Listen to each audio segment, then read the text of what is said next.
नमस्कार दोस्तों, आप सभी लोगों का बहुत बहुत स्वागत है अनअकैडमी के प्लेटफॉर्म अनअकैडमी अभियान पर। दोस्तों, जैसा कि आप सभी जानते हैं कि हम सभी एग्जाम्स को फोकस करते हुए इंडियन ज्योग्राफी पढ़ रहे हैं, भारत का भूगोल पढ़ रहे हैं। भारत के भूगोल में अब तक हमारी 6 क्लास हुई हैं और उन 6 क्लासों में हमने हमारा पहला चैप्टर कंप्लीट किया था और पहले अध्याय का नाम था भारत का सामान्य परिचय, जनरल इंट्रोडक्शन ऑफ इंडिया। इसके बाद जो 7वां वीडियो हमने कल अपलोड किया था वो एक मास्टर वीडियो था, अर्थात पहले से लेकर के 6वीं क्लास तक जितनी भी क्लासें हमने पढ़ी वो हमने एक क्लास में अलाइन कर दी ताकि बाद में आपको क्लास देखने में और भी ज़्यादा आसानी हो। और ये हमारा 8वां लेक्चर है जो आज हम लेने वाले हैं। सबसे पहले मैं आपसे माफ़ी चाहूँगा, माफ़ी इसलिए कि मैंने कहा था कि मैं 12 तारीख से क्लास शुरू कर दूंगा, लेकिन अनफॉर्चुनेटली मुझे एक दिन ज़्यादा लग गया दोस्तों, मैं बाहर गया हुआ था जिस वजह से ये गैप आया। लेकिन अब आपकी क्लासेस दोबारा से रेगुलर चलेंगी, इसमें कोई भी बीच में अब गैप नहीं आएगा। तो अब आज से हमें हमारा दूसरा अध्याय पढ़ना शुरू करना है जिसका नाम है भारत का भौगोलिक विभाजन, फिजियोग्राफिक डिवीजन ऑफ इंडिया। देखो, पिछली क्लास में भी मैंने आपसे कहा था कि इंडियन ज्योग्राफी में जो लगभग 70% क्वेश्चन आते हैं, 70% क्वेश्चन आते हैं, वो 3 टॉपिक से आते हैं दोस्तों। पहला टॉपिक भारत का सामान्य परिचय, जनरल इंट्रोडक्शन ऑफ इंडिया। दूसरा टॉपिक भारत का भौगोलिक विभाजन, फिजियोग्राफिक डिवीजन ऑफ इंडिया। और तीसरा टॉपिक भारत का अपवाह तंत्र, ड्रेनेज सिस्टम ऑफ इंडिया। तो अब हमारे दूसरे चैप्टर की शुरुआत हम आज से करेंगे। दोस्तों, ये चैप्टर बहुत बड़ा है, मैं आपसे ये कहूं कि पूरी ज्योग्राफी का, इंडियन ज्योग्राफी का ये सबसे बड़ा पोर्शन है तो ये गलत नहीं होगा। पर इस अध्याय को शुरू करने से पहले मैं चाहूंगा कि हम एमसीक्यू लगा लें। जैसा कि मैंने आपसे कहा था कि हम एक कंप्लीट प्रिपरेशन करेंगे, पहले हम टॉपिक को पढ़ेंगे और फिर पिछले टॉपिक के हम एमसीक्यू लगाएंगे। तो पहले पहली क्लास से 6वीं क्लास तक जो जो हमने पढ़ा है, जो हमारा पहला अध्याय है, तो हम चैप्टर 1 के एमसीक्यूज को सॉल्व करेंगे। लगभग 50 प्रश्न मैं आपके साथ डिस्कस करूंगा ताकि आप चीज़ों को रिकॉल भी कर सकें। और दूसरी बात, आपको एक कॉन्फिडेंस भी आएगा क्योंकि ये जो 50 प्रश्न आज हम लगाएंगे ये सारे प्रीवियस ईयर क्वेश्चन हैं, ये किसी ना किसी एग्जाम में आए हुए प्रश्नों का संकलन है। तो दोस्तों, पहले हम एमसीक्यू सॉल्व करेंगे और इसके बाद हम टॉपिक को आगे बढ़ाएंगे। एक और बात, मैं आप सभी लोगों को बहुत बहुत धन्यवाद करना चाहूँगा गुरु पूर्णिमा की बहुत सारी बधाइयाँ देने के लिए। Thank you so much guys. बस मेरी आपसे एक रिक्वेस्ट है, एक छोटी सी चीज़ जो मैं आपसे मांगना चाहूँगा वो यही है कि आपको रेगुलर रहना है। उससे भी इम्पॉर्टेंट बात यह है कि जो भी आप पढ़ रहे हैं लिमिटेड रिसोर्सेज से पढ़िए और बार बार चीज़ों का रिवीजन कीजिए। अगर प्रीलिम्स की तैयारी कर रहे हैं, फैक्ट्स का रिवीजन कीजिए, एमसीक्यू लगाइए। मेंस की तैयारी कर रहे हैं, टॉपिक को पढ़िए, प्रीवियस ईयर क्वेश्चंस को सॉल्व कीजिए, डेली आंसर राइटिंग कीजिए। बिकॉज थोड़ा थोड़ा करना है हर दिन, आपको एकदम से नहीं करना है चीज़ों को। जब थोड़े थोड़े स्टेप्स आगे बढ़ाते जाओगे तो याद रखिएगा आपकी और आपकी सफलता के बीच का जो डिस्टेंस है ना, वो धीरे धीरे कम होता जाएगा। चलिए दोस्तों, इसी के साथ पहले प्रश्न की शुरुआत करते हैं। कमेंट बॉक्स में आंसर जरूर कीजिएगा, मैं क्वेश्चन को डिस्कस भी करूंगा ताकि आपकी प्रैक्टिस भी हो सके। ठीक है, इंग्लिश ट्रांसलेशन एमसीक्यू का सही नहीं है तो हिंदी वाले ट्रांसलेशन पर ज्यादा फोकस करेंगे।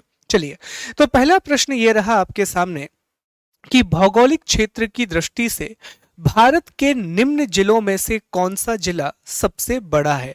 इंग्लिश में अगर हम इसे ट्रांसलेट करें तो एरिया के हिसाब से, क्षेत्रफल के हिसाब से भारत का सबसे बड़ा जिला या डिस्ट्रिक्ट कौन सा है। तो याद कीजिए, हमने पढ़ा था कि भारत का जो सबसे बड़ा जिला है वो गुजरात में आता है जिसे कच्छ कहा जाता है दोस्तों। फिर दूसरा जो जिला है वो लद्दाख में आता है, लेह। और तीसरा जिला राजस्थान में आता है, जैसलमेर। ओके, और हमने यहाँ पर एक ट्रिक भी बनाई थी, कलेजा। ठीक है, कलेजा। तो का से कच्छ, ले से लेह और जा से जैसलमेर। तो यहां पर जवाब क्या होगा? सही जवाब होगा बी, कच्छ। याद रखिएगा कि अगर आपसे कोई पूछे कि जनसंख्या के हिसाब से पॉपुलेशन के हिसाब से भारत का सबसे बड़ा जिला कौन सा है? तो जवाब देंगे कि सर जनसंख्या के हिसाब से सबसे बड़ा जिला है ठाणे, जो कि महाराष्ट्र में आता है। ये पॉइंट याद रखेंगे, बहुत इंपॉर्टेंट पॉइंट है। सबसे छोटा जिला क्षेत्रफल के हिसाब से, एरिया के हिसाब से कौन सा है? तो माहे सबसे छोटा जिला है दोस्तों, जो कि पुडुचेरी का ही एक हिस्सा है, और पुडुचेरी भारत का एक केंद्र शासित प्रदेश है। याद रखेंगे, इंडिया में फिलहाल 2 यूनियन टेरिटरी ऐसी हैं जहां पर लेजिस्लेटिव असेंबली पाई जाती है, जहां विधानसभा पाई जाती है। एक है दिल्ली और दूसरा है पुडुचेरी। ठीक है, सबसे पहला पुडुचेरी था जहां पर लेजिस्लेटिव असेंबली थी, जबकि दूसरे नंबर पर दिल्ली था। ठीक है, आगे बढ़ते हैं। दूसरा प्रश्न ये रहा आपके सामने। नेक्स्ट क्वेश्चन है कि कर्क रेखा किस राज्य से होकर के नहीं गुजरती है? Tropic of cancer does not pass through which state? अब देखो, जब एमसीक्यू आप लगा रहे हो ना, तो ऐसे ही प्रश्न एग्जाम में आपको मिलेंगे। खास तौर पर अगर इस बार का पीएससी आपने देखा है तो उसमें ये प्रश्न बहुत ज्यादा हैं, नहीं है, असत्य है। तो इन चीजों को जब भी क्वेश्चन पढ़ते हो पहले इनको अंडरलाइन कर लिया करो, ताकि ये चीजें आपको क्लियरली स्पष्ट रूप में दिखाई दें। तो अब हमने पढ़ा था दोस्तों कि जो कर्क रेखा है अर्थात ट्रॉपिक ऑफ कैंसर, तो ये 23.5 डिग्री का 23.5 डिग्री का नदर्न लैटिट्यूड है, 23.5 डिग्री का उत्तरी अक्षांश है। दोस्तों ये भारत के 8 राज्यों से होकर के गुजरता है, 8 स्टेट से होकर के गुजरता है। अगर हम पश्चिम से पूर्व की ओर चलें, वेस्ट से ईस्ट की ओर चलें, तो सबसे पहला राज्य हमें दिखाई देगा गुजरात। गुजरात के बाद है राजस्थान, इसके बाद मध्य प्रदेश, फिर छत्तीसगढ़, फिर दोस्तों झारखंड, पश्चिम बंगाल, त्रिपुरा और मिजोरम। ओके, तो इस तरह आप देखिए 8 राज्य हो जाएंगे। हमने ये भी देखा था कि जो सबसे कम है अर्थात स्मॉलेस्ट, सबसे कम राजस्थान में है, और सबसे ज्यादा डिस्टेंस इसके मध्य प्रदेश में है, और मध्य प्रदेश को लगभग 2 बराबर भागों में बांटती है 23.5 डिग्री का उत्तरी अक्षांश अर्थात कर्क रेखा। ठीक है, आगे बढ़ते हैं अगले प्रश्न की ओर। भारत अवस्थित है, इंडिया इज लोकेटेड। अब ये प्रश्न बड़ा ही इंपॉर्टेंट है, क्योंकि इस प्रश्न में आप एक मेथड देखने वाले हो जिसे हम एलिमिनेशन मेथड कहते हैं। वैसे लॉजिक तो यही है कि आपको सारे कोऑर्डिनेट पता होने चाहिए इंडिया के, पर नहीं है तो हम जरा एलिमिनेशन मेथड लगाएंगे। अब देखो, हमने डिस्कस की थी 2-3 बातें इंडिया के बारे में। जैसे हमने भारत के बारे में देखा था कि साहब भारत जो है वो अक्षांश के हिसाब से, लैटिट्यूड के हिसाब से पूरी तरीके से उत्तरी गोलार्ध में स्थित है, नदर्न हेमिस्फीयर में स्थित है। और हमने ये देखा था कि देशांतर के हिसाब से, लॉन्गिट्यूड के हिसाब से भारत जो है वो पूरी तरीके से ईस्टर्न हेमिस्फीयर अर्थात पूर्वी गोलार्ध में है। तो यहीं से हमने एक और कंसेप्ट निकाला था कि चूंकि भारत पूरी तरीके से उत्तरी अक्षांश में है, इसका मतलब हुआ कि भारत का जितना भी अक्षांशीय विस्तार होगा, इंडिया का जितना भी लैटिट्यूडनल एक्सटेंट होगा, वो सारा का सारा उत्तरी अक्षांश होगा, वो सारा का सारा नदर्न लैटिट्यूड होगा। और वही हमने यहां से निकाला था कि साहब भारत का जितना भी देशांतरीय विस्तार होगा, लॉन्गिट्यूडनल एक्सटेंट होगा, वो सारा का सारा पूर्वी देशांतरीय विस्तार होगा, वो सारा ईस्टर्न एक्सटेंट या ईस्टर्न लॉन्गिट्यूड होगा। तो इससे ये बात तो स्पष्ट है कि जब हम भारत के कोऑर्डिनेट पढ़ेंगे तो अक्षांश में उत्तर मिलेगा और देशांतर में पूर्व। अब अगर आप इस आंसर को देखो तो यहां पर दक्षिण दे दिया। अब जैसे ही ये दक्षिण आया एस साउथ, तो ये ऑप्शन एलिमिनेट हो जाएगा। तो ये तो गलत हो गया साहब। दूसरा देखिए, यहां पर उत्तर लेकिन यहां दक्षिण दे दिया, साउथ दे दिया, ये भी गलत हो गया। फिर नीचे देखें तो यहां पश्चिम दे रहा है, पश्चिम दे रहा है दोस्तों, तो ये भी क्या है, गलत हो जाएगा। तो सही जवाब क्या होगा, सी। सही जवाब क्या होगा? सी। अब देखिए, हमने भारत के मैप को डिस्कस किया था और जाना था कि मुख्य भूमि का जो अक्षांशीय विस्तार है, मेनलैंड इंडिया का लैटिट्यूडनल एक्सटेंड 8 डिग्री 4 मिनट उत्तरी अक्षांश से लेकर के 37 डिग्री 6 मिनट के उत्तरी अक्षांश तक है। लेकिन जब संपूर्ण भारत की बात की जाएगी तो इसका विस्तार 6 डिग्री 4 मिनट से लेकर के 37 डिग्री 6 मिनट तक है। वहीं दोस्तों, हमने देशांतरीय विस्तार देखा था 68 डिग्री 7 मिनट पूर्वी देशांतर से लेकर के 97 डिग्री 25 मिनट का पूर्वी देशांतर, 68 डिग्री 7 मिनट के ईस्टर्न लॉन्गिट्यूड से लेकर के 97 डिग्री 25 मिनट का ईस्टर्न लॉन्गिट्यूड। याद रखिएगा कि भारत की जो लंबाई है वो 3214 किलोमीटर है, जबकि चौड़ाई 2933 किलोमीटर है। क्लियर है? तो ये चीजें भी बहुत अच्छे से मैं उम्मीद करता हूं कि सभी को याद हो गई होंगी। ठीक है, चौथे प्रश्न की ओर आगे आते हैं दोस्तों। अच्छा प्रश्न है कि कितने भारतीय प्रदेशों से होकर के कर्क रेखा गुजरती है? तो अभी डिस्कस कर लिया कि 8 राज्यों से होकर के कर्क रेखा गुजरती है। एक फैक्ट ये भी याद रखिएगा कि ये ट्रॉपिक ऑफ कैंसर है और यहाँ भारत की अंतर समय रेखा है जो छत्तीसगढ़ में जाकर के मिलती है। आगे बढ़ें अगले प्रश्न की ओर। निम्न में से कौन सा एक 10 अंश जलमार्ग द्वारा आपस में अलग होता है? अब ये अभी हमने आपको जब आखिरी लेक्चर पढ़ाया था जिसमें आपको अन्य तथ्य पढ़ाए थे, तो वहां एक लिस्ट हमने आपको दिया था जहां लिखा हुआ था कि कौन सी चीज किस चीज को अलग करती है। अब इसी चीज को मैं आपको एक बार फिर से रिकॉल करा देता हूं। देखो, हमने देखा था कि यहां पर एक आइलैंड है और इस द्वीप का नाम है कोको द्वीप। ठीक है, और ये जो कोको आइलैंड है इस पर म्यांमार का अधिकार है।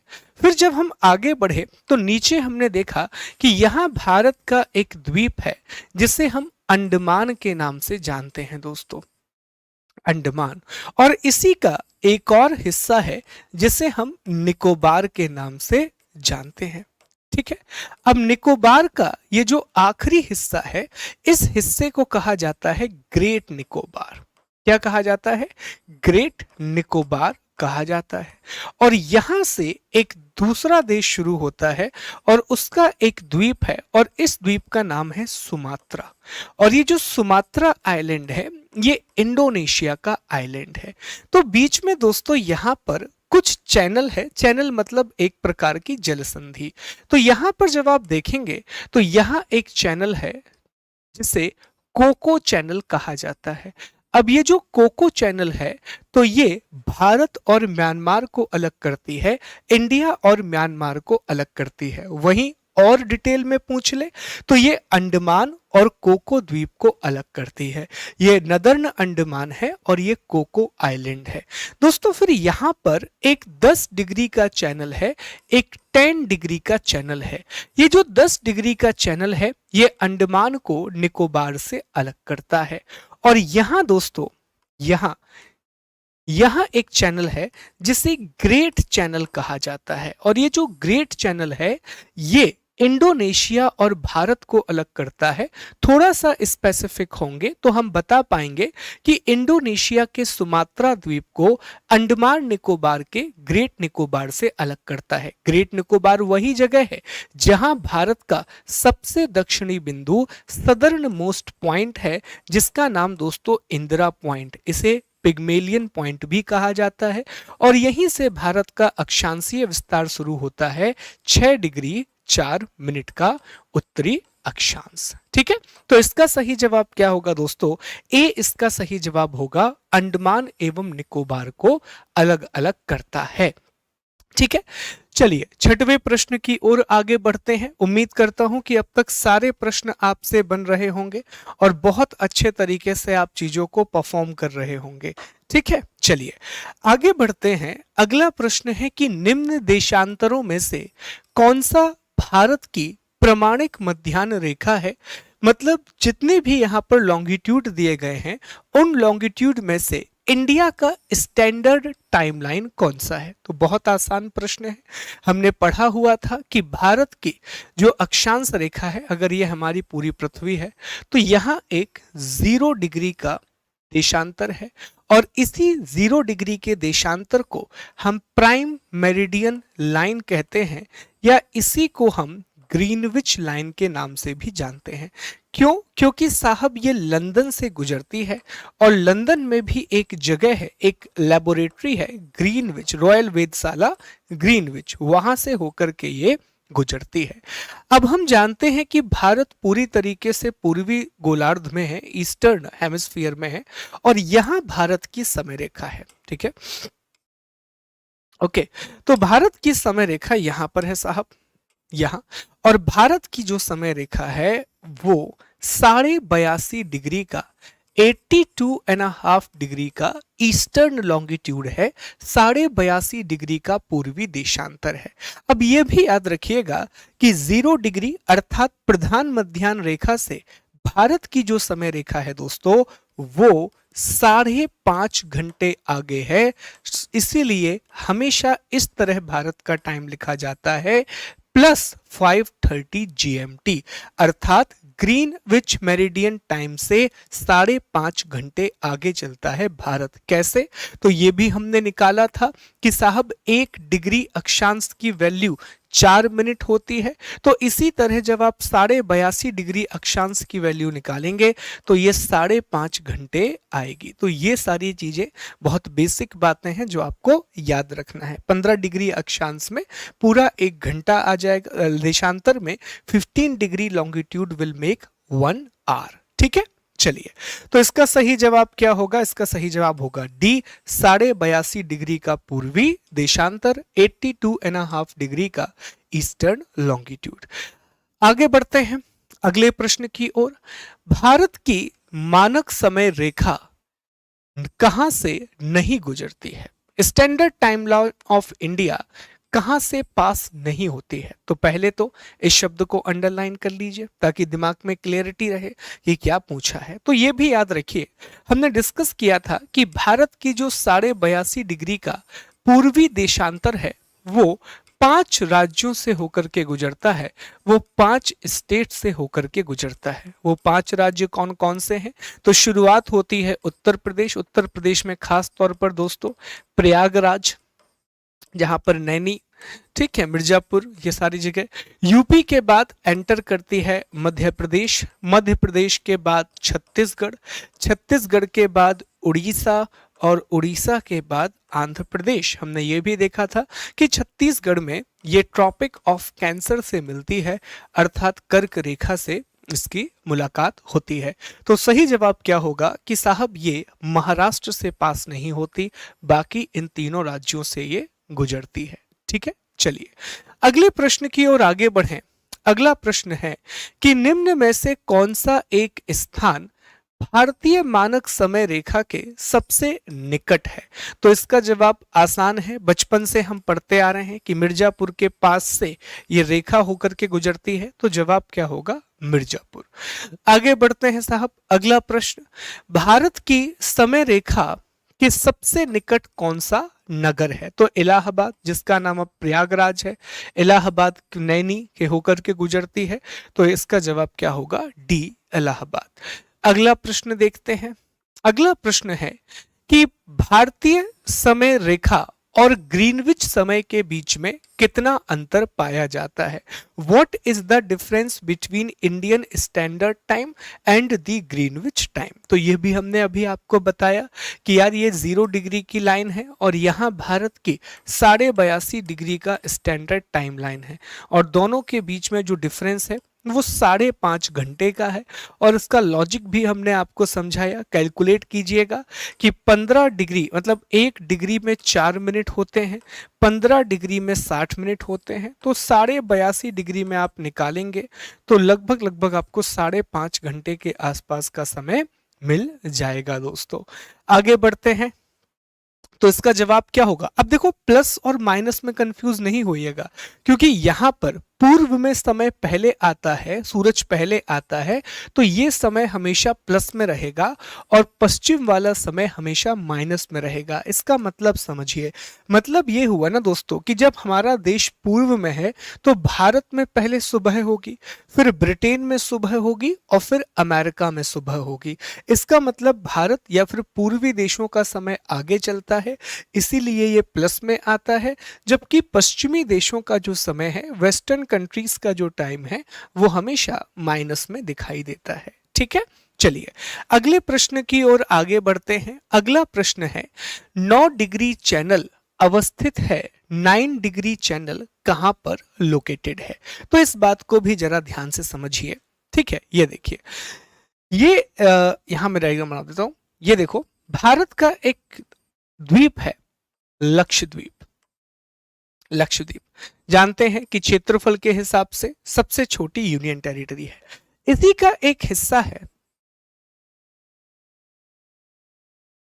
मिनिकॉय। मिनिकॉय, और यहां पर एक देश है मालदीव। ठीक है, जहां पर अभी श्रीलंका के राष्ट्रपति भाग करके गए हैं। अब देखिए, जरा ध्यान दीजिए कि मालदीव और मिनिकॉय, इन दोनों के बीच में एक चैनल है और इसे 8 डिग्री का चैनल कहा जाता है, जबकि मिनिकॉय और लक्षद्वीप के बीच में एक चैनल है जिसे 9 डिग्री का चैनल कहा जाता है। तो इसका सही जवाब क्या होगा? तो इसका सही जवाब होगा कि ये करावती और मिनिकॉय के बीच में है, क्योंकि इसकी कैपिटल यही है। तो इसका सही जवाब क्या होगा दोस्तों? ए। देख लीजिए एक बार, यहां पर ये अमीनी द्वीप है, ये लक्षद्वीप है, यहीं पर इसकी कैपिटल है कवारती, फिर ये मिनिकॉय है, और आप देख सकते हैं लक्षद्वीप और मिनिकॉय को 9 डिग्री का चैनल सेपरेट कर रहा है, वहीं मिनिकॉय और मालदीव को 8 डिग्री का चैनल सेपरेट कर रहा है। यह है लक्षद्वीप समूह या लक्षद्वीप आइलैंड। ठीक है, चलिए आगे बढ़ते हैं अगले प्रश्न की ओर। डंकन जल संधि किसके बीच में स्थित है? Duncan straight is situated between. तो इसका सही जवाब है दोस्तों बी, दक्षिणी अंडमान और छोटा अंडमान के बीच में, साउथ अंडमान और लिटिल अंडमान के बीच में। अब इस मैप को जरा ध्यान से देखो। देखो, जैसा कि हमने अभी आपको बताया था कि यहाँ एक कोको चैनल है, दिख रहा है कोको चैनल, और यहाँ कोको द्वीप है। तो कोको चैनल क्या करेगा? जो उत्तरी अंडमान है, नदर्न अंडमान है, उसे म्यांमार के कोको आइलैंड से अलग करेगा। तो ये कोको चैनल हो गया। फिर अब ध्यान दो दोस्तों, यहाँ पर एक 10 डिग्री चैनल है। ठीक है, तो ये अंडमान वाला हिस्सा है और ये पूरा निकोबार का इलाका है। तो अंडमान और निकोबार को 10 डिग्री चैनल अलग कर रहा है। अब यहां ध्यान दो, तो डंकन पास है, डंकन पास, और डंकन पास क्या कर रहा है?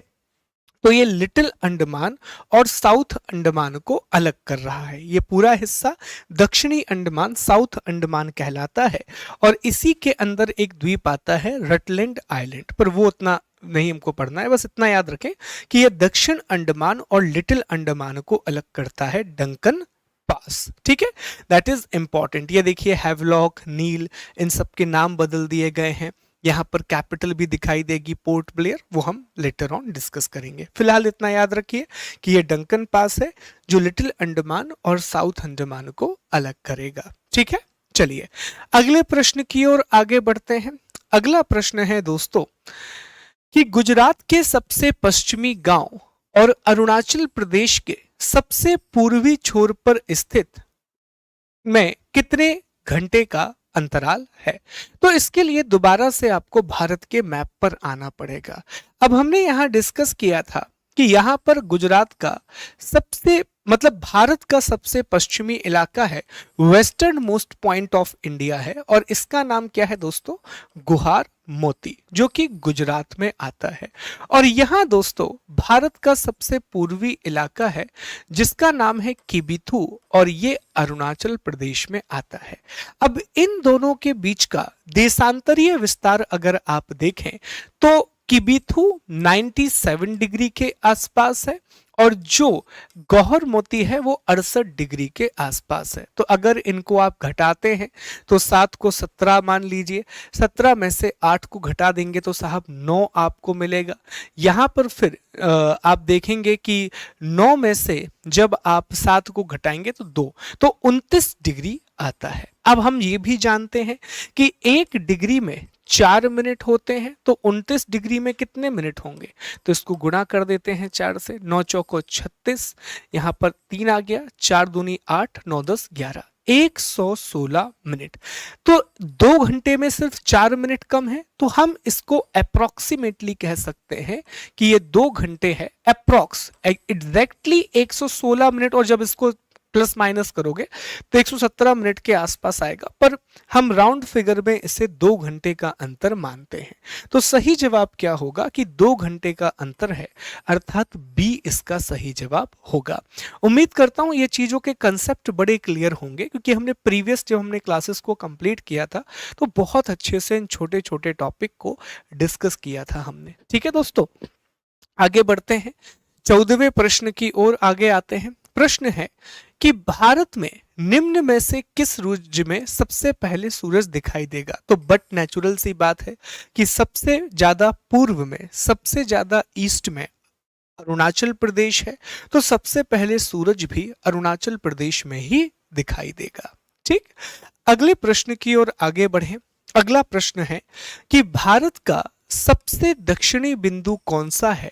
Southern most point of India. तो ये भी हमने अभी डिस्कस किया, हमने देखा कि ये अंडमान है, ये निकोबार है, बीच में 10 डिग्री का चैनल है, और यहाँ निकोबार का ही एक हिस्सा है ग्रेट निकोबार, और इसी ग्रेट निकोबार में भारत का सबसे दक्षिणी बिंदु स्थित है, जैसे इंदिरा पॉइंट, पिग्मेलियन पॉइंट, इन पार्सेन पॉइंट, इन सब के नाम से जाना जाता है। तो सही जवाब क्या होगा दोस्तों कि इंदिरा पॉइंट, इंदिरा पॉइंट। ठीक है, ये आपको याद रखना है। चलिए, ये अच्छा प्रश्न है, बहुत बढ़िया प्रश्न है कि किसी जगह का स्थानीय समय सुबह के 6 बजे हुए हैं, जबकि ग्रीनविच पे जो समय है वो सुबह के 3 बजे का है, प्रातः लिखा हुआ है, मतलब सुबह का समय है। तो उस जगह की देशांतर रेखा क्या होगी, उस जगह का लॉन्गिट्यूड क्या होगा? अब देखो, इसको हमेशा डायग्राम बनाया करो।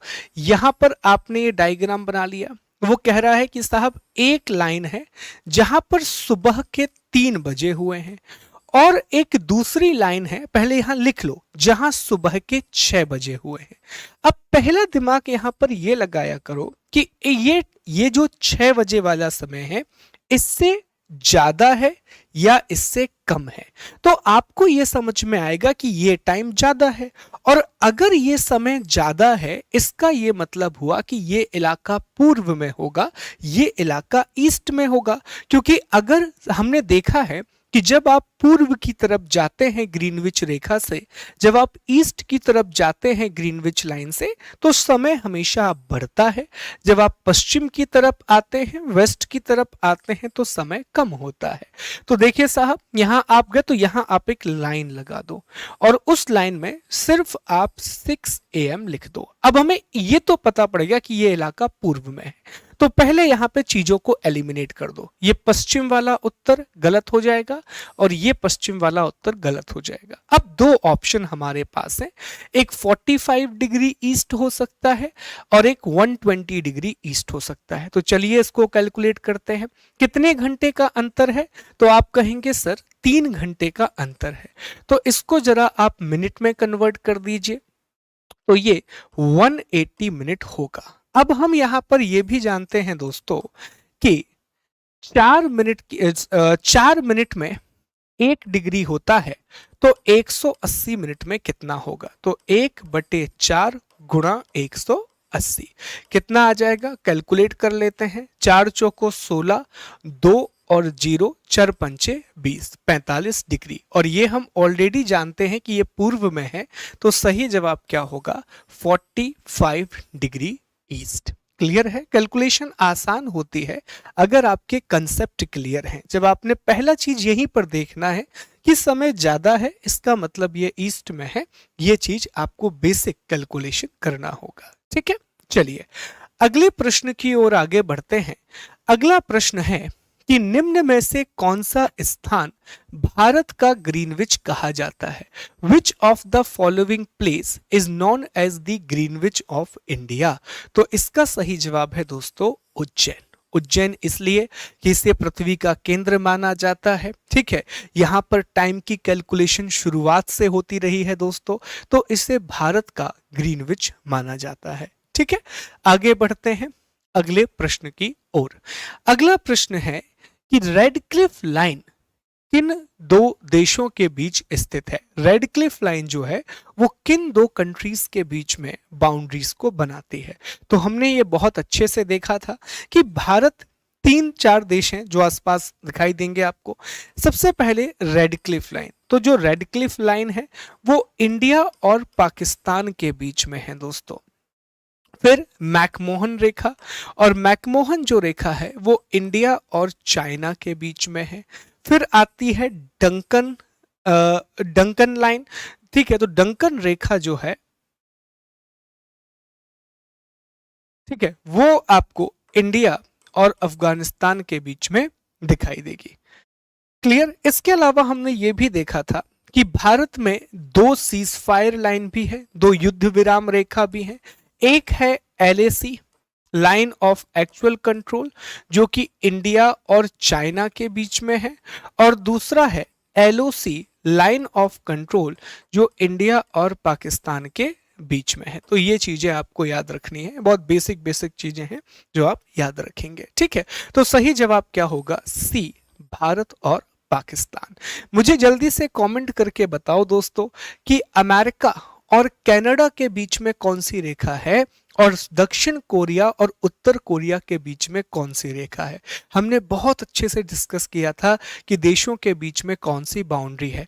मुझे ये भी बताइए दोस्तों कि जूरा पर्वत किन दो देशों के बीच में सीमा बनाता है? हमने करेक्ट करवाया था पहले, उसमें चूंकि स्पेन लिखा हुआ था तो करेक्ट हुआ था कि जूरा पर्वत फ्रांस और स्विट्जरलैंड के बीच में सीमा रेखा बनाती है।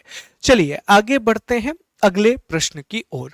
अगला प्रश्न है दोस्तों कि डूरंड, अच्छा मैं डंकन बोल रहा था, माफ कीजिए, Durand line, I am really sorry, Durand line किसके बीच में है? तो अभी डिस्कस किया हमने कि भारत और अफगानिस्तान के बीच में डूरंड रेखा है। ठीक है, चलिए अगले प्रश्न की ओर आगे बढ़ते हैं। अगला प्रश्न है दोस्तों कि भारत में निम्न केंद्र शासित प्रदेशों में कौन क्षेत्रफल की दृष्टि से सबसे छोटा है? तो ये भी हमने डिस्कस किया था कि साहब लक्षद्वीप जो है, एरिया के हिसाब से अगर आप देखें तो लक्षद्वीप सबसे छोटा है, जबकि लद्दाख भारत का सबसे बड़ा केंद्र शासित प्रदेश है। वहीं पॉपुलेशन के हिसाब से आप देखिए तो दिल्ली सबसे बड़ा केंद्र शासित प्रदेश है पॉपुलेशन के हिसाब से, जबकि लक्षद्वीप जनसंख्या के हिसाब से भी सबसे छोटी यूनियन टेरिटरी है। तो सही जवाब क्या होगा? लक्षद्वीप। और अभी हमने डिस्कस किया था कि लक्षद्वीप और मालदीव के बीच में एक रेखा है, एक चैनल है जिसे 8 डिग्री का चैनल कहा जाता है। लक्षद्वीप के हिस्से में ऊपरी हिस्सा लक्षद्वीप है, फिर मिनिकॉय है और फिर मालदीव है। लक्षद्वीप और मिनिकॉय के बीच में 9 डिग्री का चैनल है, मिनिकॉय और मालदीव के बीच में 8 डिग्री का चैनल है। ठीक है, आगे बढ़ते हैं अगले प्रश्न की ओर। अगला प्रश्न है कि भारत का सबसे लंबी तट रेखा वाला राज्य कौन सा है? सबसे लॉन्गेस्ट कोस्ट लाइन इंडिया के किस स्टेट की है? तो याद आ जाना चाहिए, हमने भारत का मैप पढ़ा था और देखा था कि भारत के 9 राज्य हैं जो कोस्टल लाइन बनाते हैं। उन 9 राज्यों में सबसे पहले हमने गुजरात देखा था, गुजरात के बाद महाराष्ट्र है, महाराष्ट्र के बाद गोवा है, उसके बाद कर्नाटक है, फिर केरल है, तमिलनाडु है, आंध्र प्रदेश है, उड़ीसा है और पश्चिम बंगाल है। इसमें दोस्तों जो गुजरात है उसकी सबसे लंबी तट रेखा है, और जो गोवा है, गोवा उसकी सबसे छोटी या शॉर्टेस्ट कोस्ट लाइन है।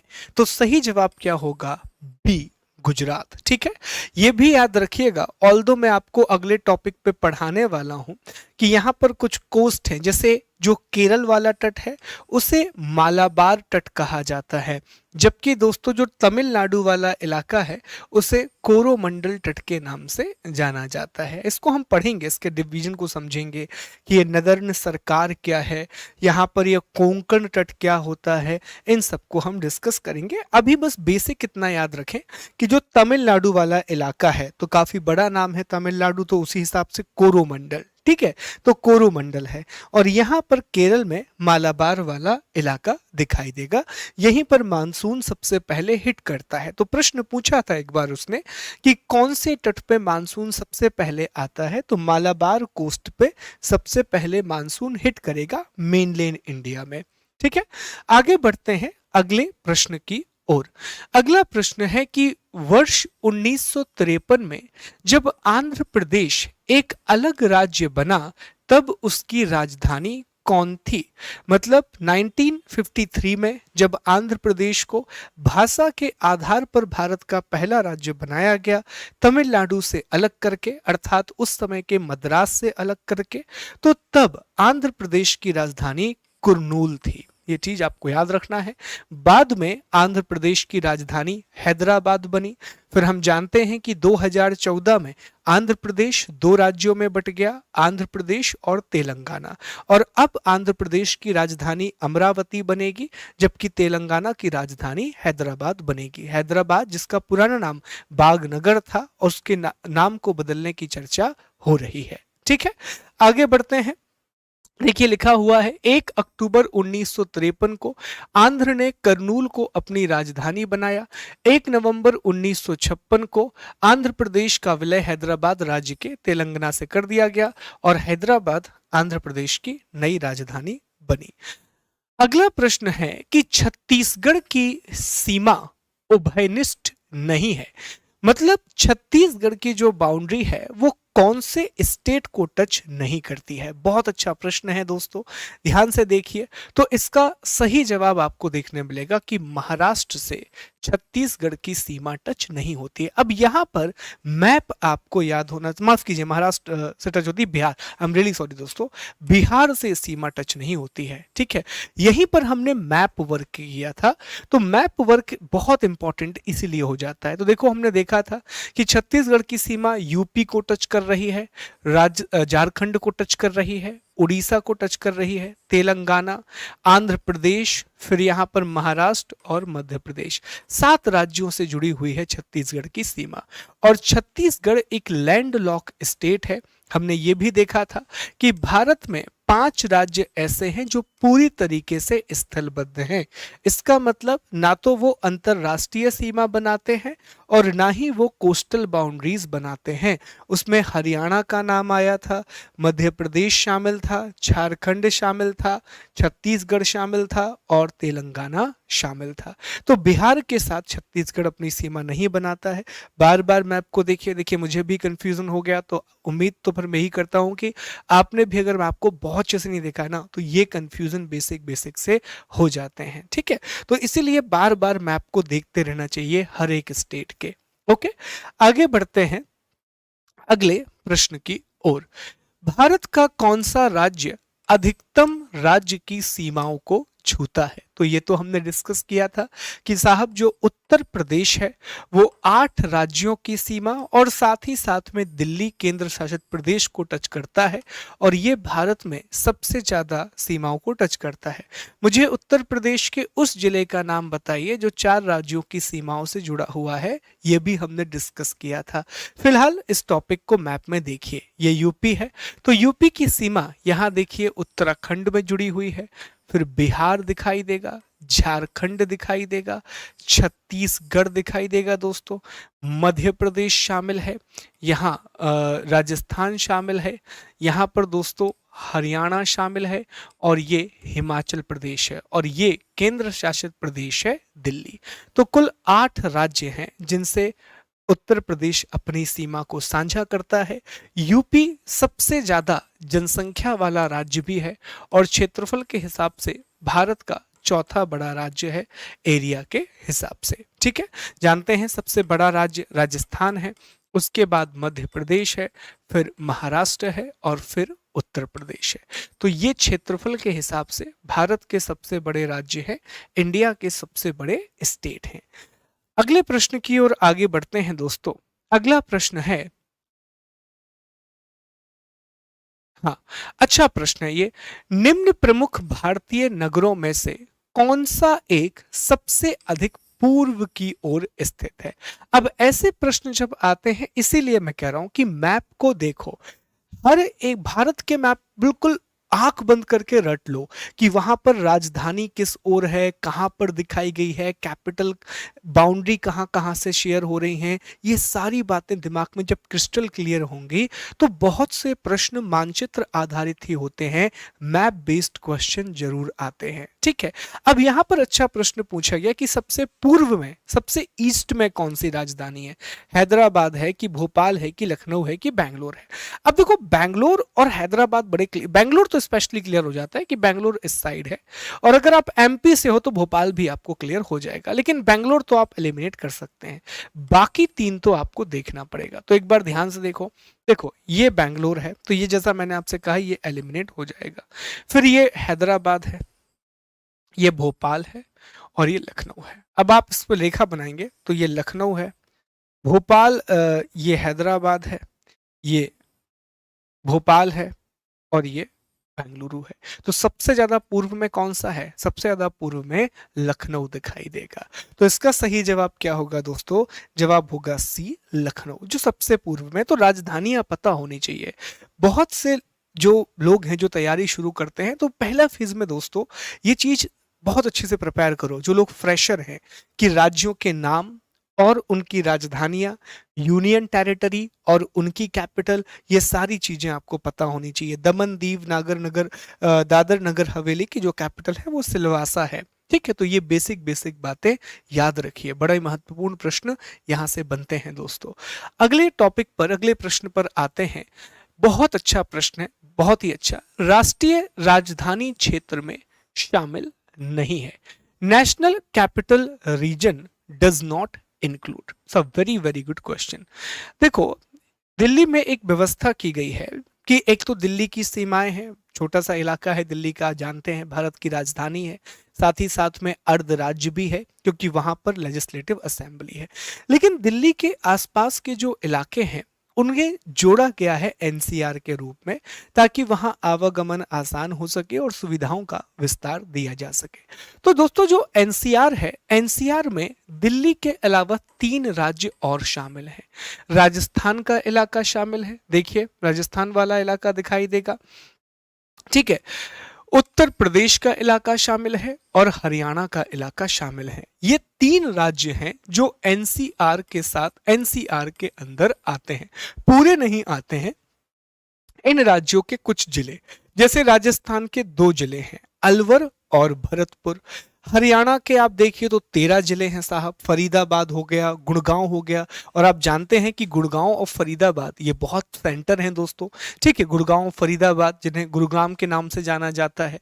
फिर यूपी में आप देखिए तो गाजियाबाद बहुत इंपॉर्टेंट सेंटर है, गाजियाबाद, मेरठ, गौतम बुद्ध नगर, ये बहुत इंपॉर्टेंट इलाके हैं, बुलंदशहर, हापुड़, बागपत, शामली, मुजफ्फरनगर, ये बहुत इंपॉर्टेंट इलाके हैं। तो ये सब एनसीआर के तहत आते हैं, नेशनल कैपिटल रीजन के अंतर्गत आते हैं।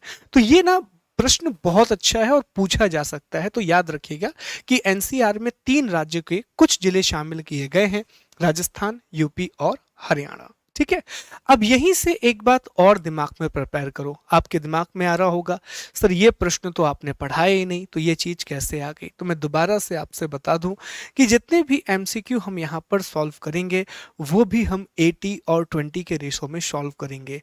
80% क्वेश्चन वही होते हैं जो हमने पढ़ाए हुए होते हैं और वहीं से प्रश्न बन करके आते हैं, लेकिन 20% प्रश्न हमेशा सरप्राइज एलिमेंट लेकर के आएंगे।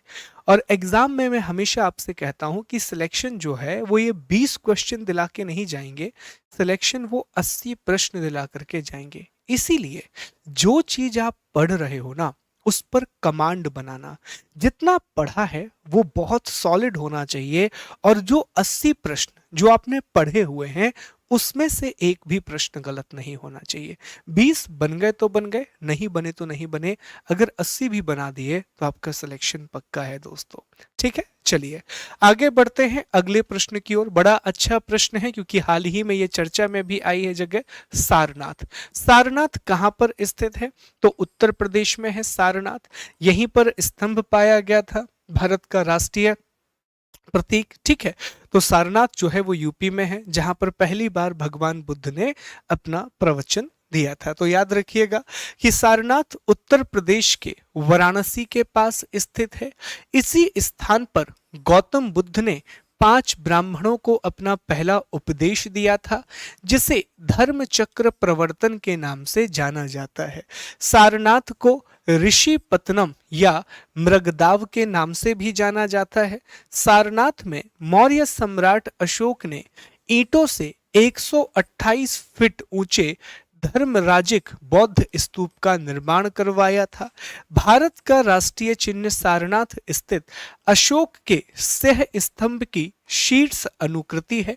इसे भारत सरकार ने 26 जनवरी 1950 को राष्ट्र चिन्ह के रूप में अपनाया था। तो याद रखिएगा, बहुत चर्चा में है, सारनाथ से जुड़ी हुई ये सारी इंफॉर्मेशन रेलेवेंट हो जाती है क्योंकि संसद भवन में हाल ही में जिस सारनाथ की प्रतिमा का अनावरण किया गया उसमें शेरों की आकृति को बदला गया है।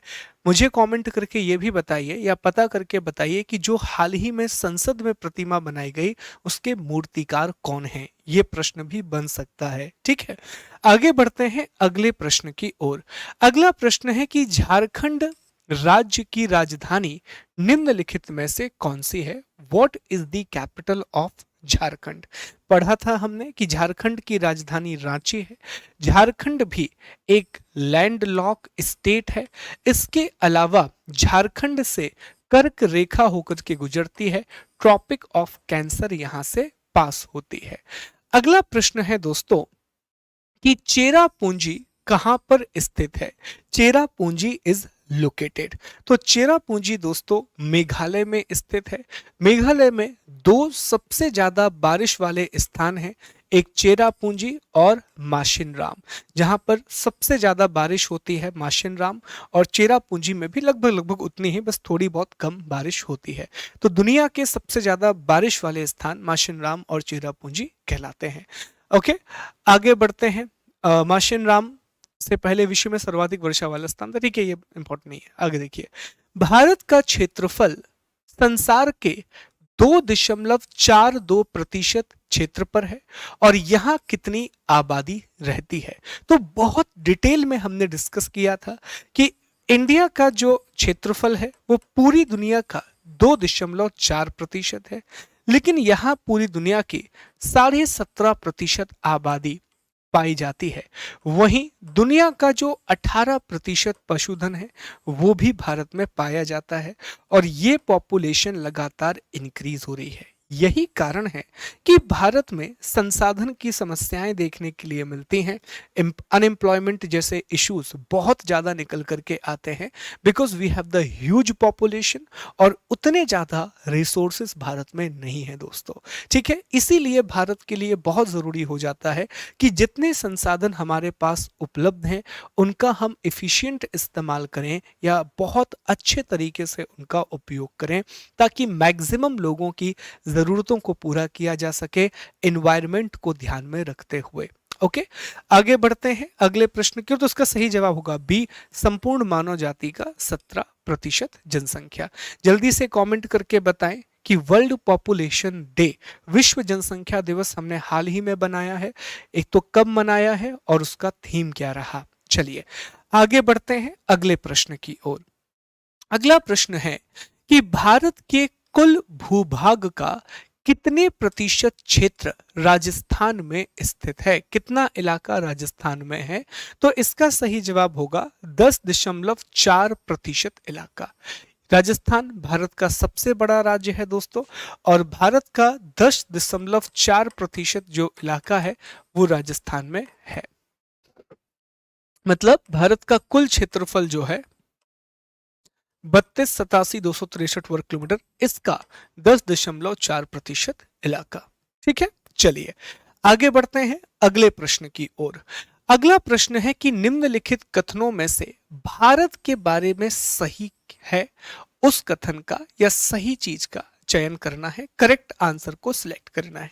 पहला कथन है, पहला स्टेटमेंट है कि भारत विश्व का 5वां बड़ा देश है। India is the 5th largest country in the world. गलत है। हम जानते हैं कि क्षेत्रफल के हिसाब से, ठीक है, क्षेत्रफल के हिसाब से भारत दुनिया का 7वां बड़ा देश है। ऑल्दो यहां पर यह दिया नहीं गया है, पर फिर भी यही इसका मतलब निकलेगा। यह स्थलखंड के कुल क्षेत्रफल का 2.4 भारत में है। बिल्कुल सही है। जितना भी लैंड मास दुनिया में है उसका 2.4% इंडिया में आता है। तो दूसरा स्टेटमेंट सही है। तो जहां जहां पहला है उसको काट दीजिए। तो ए वाला ऑप्शन भी कट गया और सी वाला ऑप्शन भी कट गया। समूचा भारत उष्ण कटिबंध में है।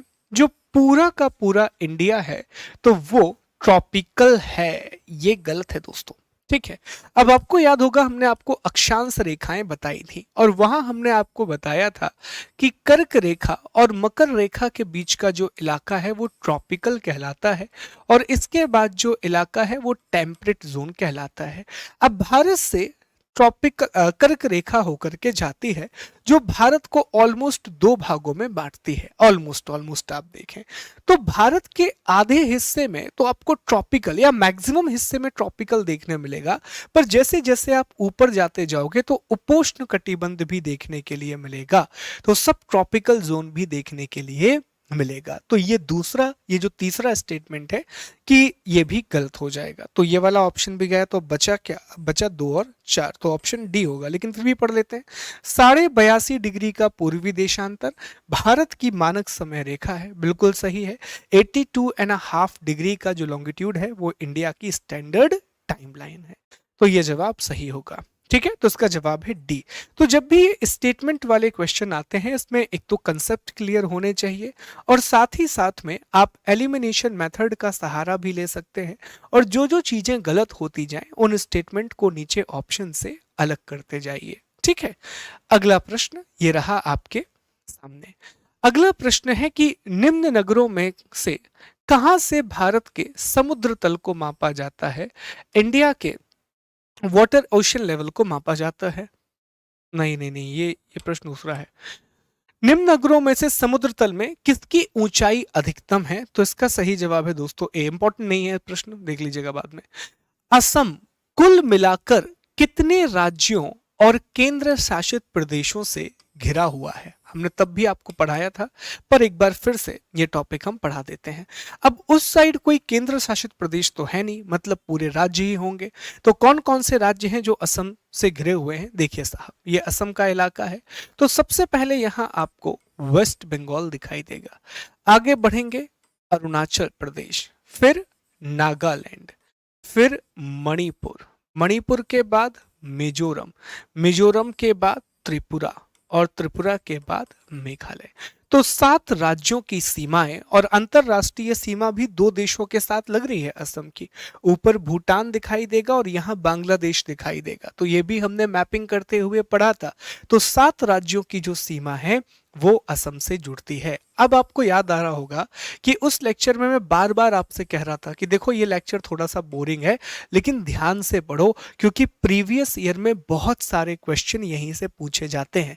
तो बेसिक मैपिंग से आपको क्वेश्चन मिलते हैं और ये बहुत छोटी छोटी बातें होती हैं, हम नोटिस नहीं करते। इसीलिए कहते हैं ना कि भारत का मैप लगाओ आगे, तो सिर्फ लगाना नहीं है, मैक्सिमम लोग उसको लगा लेते हैं, उसको रोज देखना है। और रोज पता टास्क क्या बनाओ, एक एक राज्य को लेकर के चलो। शुरू करो अरुणाचल से, शुरू करो कि भैया अरुणाचल जो है वो इंटरनेशनल बाउंड्री कहाँ कहाँ जा रहा है, तो भूटान जा रहा, चीन जा रहा, यहाँ में हमारे जा रहा।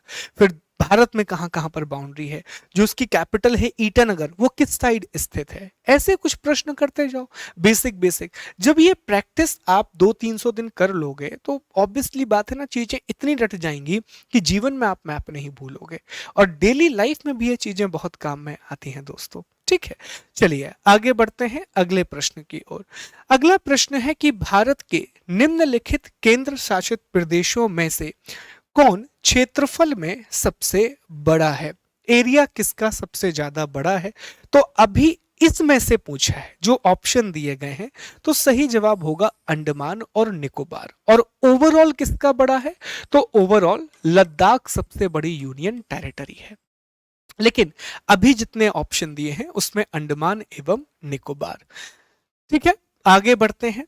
म्यांमार की सीमा के सहारे भारत के राज्यों को उत्तर से दक्षिण अर्थात नॉर्थ टू साउथ अरेंज करना है। देखो ये प्रश्न भी हमने आपको बताए थे कि ऐसे प्रश्न भी आते हैं। अब अगेन मैप याद होना चाहिए, तो हमने याद किया था कि साहब यहां अरुणाचल प्रदेश है, फिर नागमणि अर्थात नागालैंड और मणिपुर है, फिर मिजोरम है। तो ये क्लियर आपको दिख जाएंगे, देख लीजिए साहब, लगा दीजिए। अरुणाचल प्रदेश नंबर 1 पर आएगा, अरुणाचल प्रदेश के बाद नागालैंड आएगा, मणिपुर आएगा और मिजोरम आएगा। तो इसका सही जवाब क्या होगा, ए। मैप में भी देख लीजिए, ये म्यांमार की सीमा है और भारत और म्यांमार के बीच में एक नेचुरल बाउंड्री है, प्राकृतिक सीमा है, जो अराकान यूमा पर्वत श्रेणी के द्वारा बनाई जाती है। यहां पर देखिए अरुणाचल है, फिर नागालैंड है। अरुणाचल की राजधानी ईटानगर, नागालैंड की राजधानी कोहिमा जो बिल्कुल इसके दक्षिण में स्थित है, मणिपुर की राजधानी इंपाल जो कि मणिपुर के सेंट्रल में है, मिजोरम की राजधानी आइजोल जो कि इसके उत्तरी भाग में स्थित है। तो ये भी आपको याद रखना है, अरुणाचल प्रदेश ईटानगर, नागालैंड की राजधानी कोहिमा, फिर मणिपुर की राजधानी इंपाल और मिजोरम की राजधानी आइजोल। कैपिटल्स बहुत इंपॉर्टेंट है, याद रखना, ठीक है। और ये यहाँ पर भारत और म्यांमार की सीमा है। हमने ये भी डिस्कस किया था कि कलकत्ता से म्यांमार और फिर म्यांमार से मिजोरम एक प्रोजेक्ट बनाया जा रहा है जिसे कलादान प्रोजेक्ट का नाम दिया गया है। कलादान इसलिए क्योंकि यहां पर एक नदी बहती है और उस नदी का नाम है कलादान रिवर। ठीक है, आगे बढ़ते हैं अगले प्रश्न की ओर। कौन से भारतीय राज्य की अधिकतम सीमा म्यांमार के साथ लगती है, कौन सा स्टेट म्यांमार के साथ मैक्सिमम बाउंड्री को शेयर करता है? तो मैप में बड़ा स्पष्ट दिखाई दे रहा है कि जो अरुणाचल प्रदेश है वो म्यांमार के साथ सबसे ज्यादा बाउंड्री शेयर करता है। मैकमोहन रेखा ब्रिटेन तिब्बत शिमला समझौते के एक भाग में सहमत की गई, इस पर हस्ताक्षर कब हुए? तो मैकमोहन लाइन जो है वो 3 देशों के बीच में बनाई गई थी, इंडिया, तिब्बत और चाइना। लेटर चाइना ने तिब्बत को ऑक्यूपाई कर लिया दोस्तों। तो ये 3 देशों के बीच में ये रेखा बनाई गई थी, इंडिया, तिब्बत और चाइना। और ये शिमला समझौते पर 1914 में हस्ताक्षर किए गए थे, 1914 में हस्ताक्षर किए गए थे।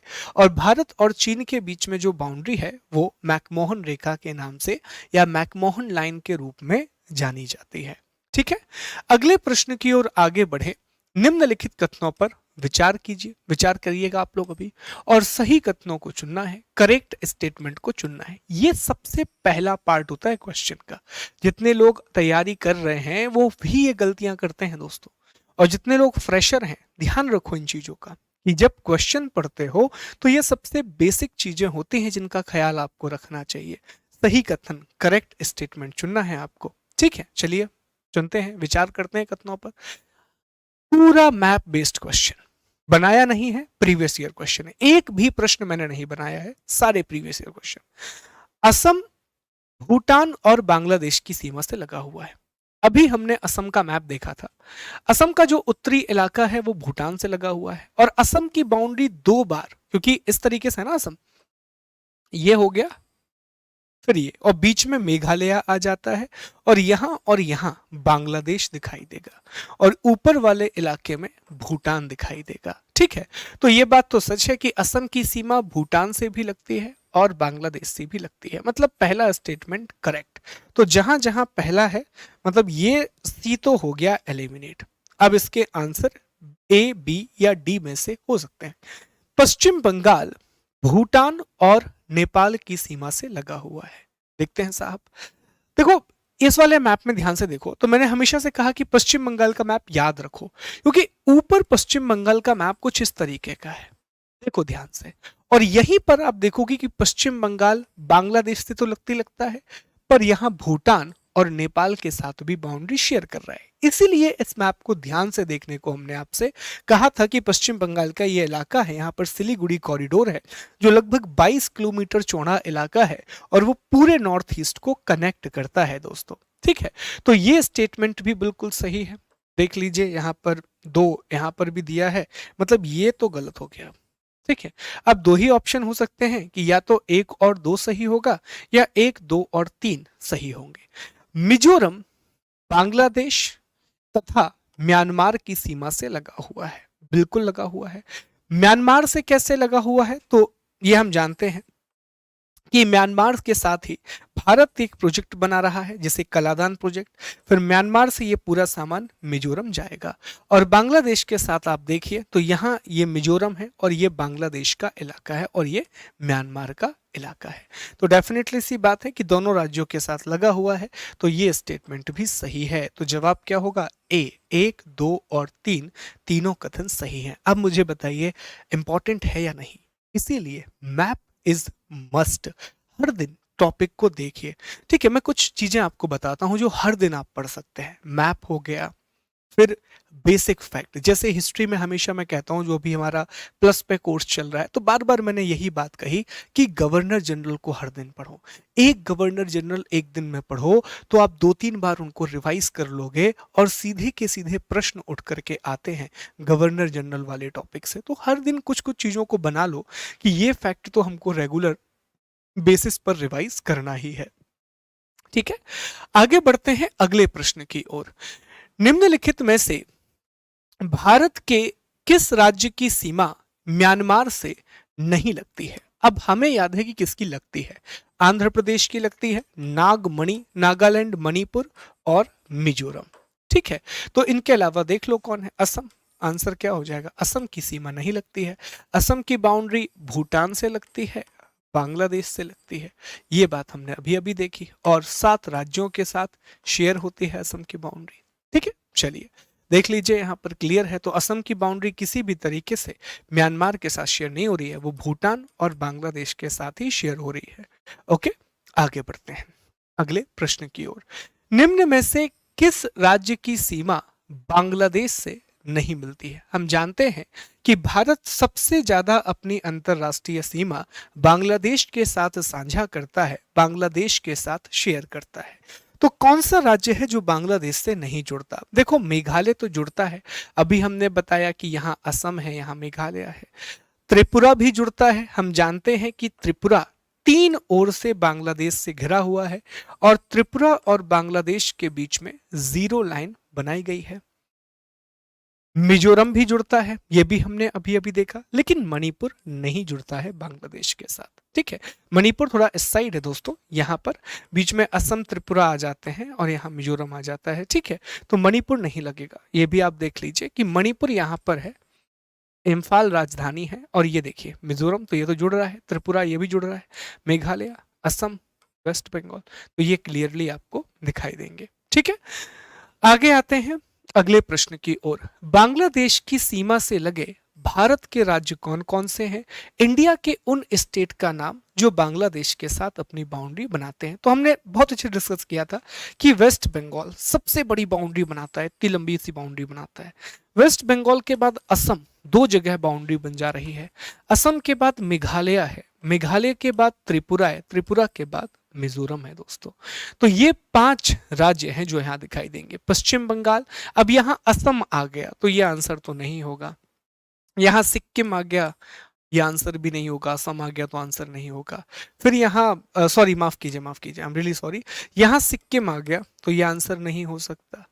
अब इसमें देखिए, मेघालय, असम, यहाँ नागालैंड आ गया तो ये आंसर नहीं हो सकता, यहाँ नागालैंड आ गया तो आंसर नहीं हो सकता। तो जवाब क्या होगा, मेघालय, असम, पश्चिम बंगाल, त्रिपुरा। कौन सा राज्य इसमें नहीं है? तो मिजोरम इसमें नहीं है, ये भी आपको याद रखना है। आगे बढ़ते हैं अगले प्रश्न की ओर। अगला प्रश्न है कि भारत के निम्नलिखित राज्यों में से कौन सा समूह पाकिस्तान के साथ सीमा बनाता है? अब ये पुराना प्रश्न है और उस समय जम्मू कश्मीर को एक राज्य का दर्जा मिला हुआ था। फिलहाल हम जानते हैं भारत के मैप को देख करके कि भारत का पहला राज्य है गुजरात, दूसरा राज्य है राजस्थान, और तीसरा राज्य है पंजाब। फिर एक यूनियन टेरिटरी जम्मू और कश्मीर और दूसरी यूनियन टेरिटरी लद्दाख। तो 3 राज्य हैं और 2 केंद्र शासित प्रदेश हैं। तो ये पुराना प्रश्न है, तो अब इसमें आंसर अलग है। जैसे यहाँ पर आंसर बी दिया गया है, जम्मू कश्मीर, राजस्थान और गुजरात। ठीक है, चलिए आगे बढ़ते हैं अगले प्रश्न की ओर। अगला प्रश्न है, निम्नलिखित में से किस भारतीय राज्य की सीमाएं भूटान से नहीं मिलती हैं? देखिए प्रश्न अच्छा है, नहीं शेयर नहीं करता है, ये आपको बताना है। अब अगेन मैप याद होना चाहिए, दिखना चाहिए कि साहब यहाँ पश्चिम बंगाल था, यहाँ सिक्किम है, यहाँ अरुणाचल है, नीचे असम है, ये क्लियर होना चाहिए। तो सिक्किम, सिक्किम तो बिल्कुल शेयर करता है, ठीक है। अरुणाचल भी शेयर करता है, वेस्ट बंगाल, लेकिन मेघालय, मेघालय तो बिल्कुल अंदर है ना दोस्तों। असम है दो तरफ उसके, यहां भी असम, बीच में मेघालय, यहां बांग्लादेश। तो मेघालय की बाउंड्री तो टच नहीं करेगी। सिक्किम, अरुणाचल, पश्चिम बंगाल की शेयर करती है। असम की बाउंड्री भी आप देखिए तो भूटान से लगती है। तो ये सिक्किम हो गया नंबर 1, नंबर 2 पे हो गया अरुणाचल, नंबर 3 पे हो गया असम, और नंबर 4 पे क्या हो जाएगा दोस्तों? तो नंबर 4 पे बांग्लादेश। एक चीज और याद रखना, प्रश्न पूछा जा सकता है, नेपाल और भूटान की बाउंड्री आपस में टच नहीं होती है। भूटान सिर्फ और सिर्फ एक देश के साथ अंतरराष्ट्रीय सीमा बना रहा है, मतलब भारत के अलावा, वो है चाइना। ये चीज ध्यान देना, बांग्लादेश के साथ भी शेयर नहीं होगी और नेपाल के साथ भी शेयर नहीं होगी। भूटान सिर्फ चाइना और इंडिया के साथ अपनी बाउंड्री शेयर करेगा। और ऐसा ही बिल्कुल आप देखिए नेपाल के साथ भी है। नेपाल की बाउंड्री भी किसके साथ लगी हुई है? भारत और चीन के साथ नेपाल की बाउंड्री लगी हुई है। ठीक है, चलिए आगे बढ़ते हैं अगले प्रश्न की ओर। निम्नलिखित में से किस देश की भारत के साथ सबसे लंबी स्थलीय सीमा है? एमपीपीएससी का प्रश्न है, प्रीवियस ईयर में पूछा गया है। तो इस प्रश्न का सही जवाब होगा बांग्लादेश। ठीक है, 4096 किलोमीटर की सीमा है दोस्तों, जो भारत के साथ सबसे बड़ी स्थलीय सीमा है। आगे बढ़ें, अगला प्रश्न, भारत के किस राज्य की सीमा नेपाल, भूटान और चीन तीनों देशों के साथ लगती है? सबको पता है इसका जवाब क्या है साहब, सिक्किम। सिक्किम इस जगह तरीके से है, यहां पर नेपाल है, यहां पर भूटान है और यहां पर चाइना है। तो तीनों देश हो जाएंगे, तीनों के साथ ये बाउंड्री शेयर करता है। ऑप्शन होगा डी, देख लीजिए एक बार आप, ये सिक्किम है, यहां पर नेपाल, यहां पर भूटान, यहां पर चीन। ठीक है, चलिए एक बार देखिए मैप, देखिए ध्यान से जरा। चलिए अगले प्रश्न की ओर आगे बढ़ते हैं कि भारत के निम्नलिखित राज्यों में से किसके 3 तरफ अंतरराष्ट्रीय सीमा है? तो हमने देखा सिक्किम के 3 तरफ भी अंतरराष्ट्रीय सीमा है, और यहां पर अब ध्यान दीजिए तो त्रिपुरा, त्रिपुरा के 3 तरफ आपको अंतरराष्ट्रीय सीमाएं दिखाई देंगी, बिल्कुल आसपास जो है। और बांग्लादेश से घिरा हुआ है त्रिपुरा 3 ओर से, और बांग्लादेश और त्रिपुरा के बीच में जीरो लाइन खींची गई है दोस्तों। ठीक है, अगले प्रश्न की ओर आगे बढ़ते हैं। अगला प्रश्न है कि क्षेत्रफल की दृष्टि से भारत में विश्व का कौन सा स्थान है? तो हम सभी जानते हैं कि 7वें नंबर पर आता है। दुनिया में सबसे ज्यादा क्षेत्रफल रशिया का है, उसके बाद कनाडा है, फिर अमेरिका है, फिर दोस्तों चाइना है, फिर ब्राजील है। तो 1 2 3 4 5, ठीक है। 6वें नंबर पर ऑस्ट्रेलिया है और 7वें नंबर पर इंडिया है।